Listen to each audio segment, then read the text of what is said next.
देखिए तौकीर रजा से news one India जो है वो खास बातचीत अभी कर रहा है। उसके बाद हम आपको सुनवाएंगे भी कि आखिरकार क्या कहा है तौकीर रजा ने अपने बयान को लेकर। अब क्योंकि उनके बयान को लेकर अब विरोध के सुर भी जो है वो देखने को मिल रहे हैं। कई जगहों पर विरोध भी हो रहा है, कई हिंदू संगठन जो है वो विरोध कर रहे हैं। और हमारे साथ हमारे जो गेस्ट है वो भी लगातार बने हुए हैं। फजील जी, सबसे बड़ा सवाल तो यहीं पर ही निकलकर सामने आता है कि आखिरकार दिया था धर्म परिवर्तन को, बड़ा चर्चा में है, क्या है वो बयान और किस तरह से आप उसको फिर से कह रहे हैं? नहीं, बयान जो है मेरा वो सबके सामने है, रिकॉर्डेड है, आप लोगों को भी। बयान को ठीक तरह समझा नहीं गया।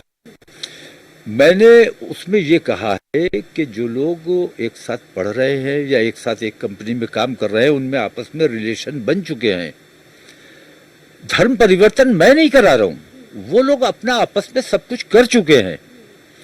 लेकिन हिंदू धर्म के अनुसार भी और हमारे इस्लाम में भी इस किस्म के जो जैसे लिव इन का मामला है, मैं समझता हूं हिंदू समाज भी उसे कबूल करने को तैयार नहीं है। हमारे इस्लाम में भी सख्त हराम है। तो जो लोग इस तरह रह रहे हैं उन अवैध है, वो उस अवैध को वैध करने के लिए, लीगलाइज करने के लिए हम ये उनको सार्वजनिक कर रहे हैं। जरिया बन रहे हैं। नहीं, वो अपना परिवर्तित हैं। परिवर्तन मैं नहीं कर रहा हूं, परिवर्तित हैं। ये आप मेरा देखो, मैंने जो कल कहा है। तो वो लोग ऐसे बहुत से लोग हैं। एक महाराष्ट्र के धुले के एक परिवार है, एक बेटा है उनका और माँ बाप हैं। वो किसी भी मामले में नहीं है, न लड़की का उनका कोई मामला है। वो पूरा परिवार मुसलमान होना चाहता है। हमने तमाम लोगों को रोका हुआ है। 2 साल से मैंने पाबंदी लगाई हुई है, क्योंकि मुझे ऐसा लगता है कि मेरा बच्चा अगर गैर मुस्लिम लड़की को लेकर आएगा तो मेरी अपनी एक लड़की का नुकसान करेगा। ये मैं हिंदू समाज से भी कहता हूं कि आपके बच्चे अगर मुसलमान की लड़की लेकर आते हैं तो आपकी अपनी एक बेटी का नुकसान करते हैं कि नहीं करते हैं। दूसरी बात ये कि लड़की का रिश्ता आता है तो इतना तिलक होगा और इतना क्या क्या होता है, लगन होगा और क्या क्या होता है, वो सब होता है। लेकिन जब वो मुसलमान लड़की लेके जाता है तो कुछ नहीं होता है। तो अपने समाज का ये लोग जो मुस्लिम लड़कियों को मुसलमानों को सताने की नियत से मुस्लिम लड़कियों को भगाने का काम करते हैं, वरगलाने का काम करते हैं, ये अपने समाज का नुकसान कर रहे हैं, मेरे समाज का नहीं कर रहे हैं। क्योंकि मेरा मानना यह है कि जो किसी भी वजह से इस्लाम छोड़कर चला गया वो तो पहले से ही इस्लाम में नहीं था। अगर पहले से इस्लाम में होता, इस्लाम छोड़ता नहीं।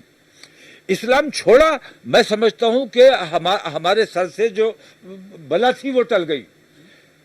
मैं बार बार ये बात कहता हूं कि ऐसे तमाम लोग जो अपने आप को मुसलमान कहलाते हैं वो मुसलमानों के नाम पर बोझ हैं, इस्लाम को बदनाम करने का काम कर रहे हैं। तो ऐसे लोग हमें छोड़कर चले जाएं, हमें उनकी परवाह नहीं, ना हमें उन्हें वापसी की हमें कोई परवाह है। हम उन्हें वापस भी नहीं लाना चाहते। लेकिन मेरी इस पाबंदी की वजह से कि किसी गैर मुस्लिम को मुसलमान नहीं बनाया जाएगा, क्योंकि अगर वो लालच में आ रहा है तो और अगर वो किसी लड़की के प्रेम में आ रहा है तो वो इस्लाम के लिए नहीं आ रहा है, बल्कि वो अपना मकसद पूरा करने के लिए आ रहा है। जैसे धर्मेंद्र आए थे, हेमा मालिनी आई थी, उनका इस्लाम से क्या लेना देना, लेकिन इस्लाम का फायदा उन्होंने उठाया और चले गए। तो इस्लाम हम यूज करने किसी हालत में नहीं देंगे। लेकिन जो लोग कर चुके हैं धर्म परिवर्तन, ऐसे कई लोग हैं। 5 मैंने चिन्हित किए हैं। 2 लड़के हैं जो इस्लाम कबूल कर चुके हैं और मुसलमान लड़की के साथ रहते हैं।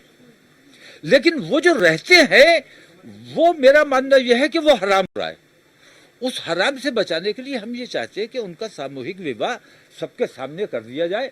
जैसे अवैध कॉलोनियां होती हैं, बुलडोजर का हर वक्त डर रहता है, तो उन अवैध कॉलोनियों को वैध करने के लिए क्या कंपाउंड कराया जाता है, क्या कराया, वो तरीका है। मैं किसी का धर्म परिवर्तन नहीं कर रहा हूं, मैं इसके खिलाफ हूं। लेकिन जो कर चुके हैं उनको लीगलाइज करने की कोशिश कर रहा हूं।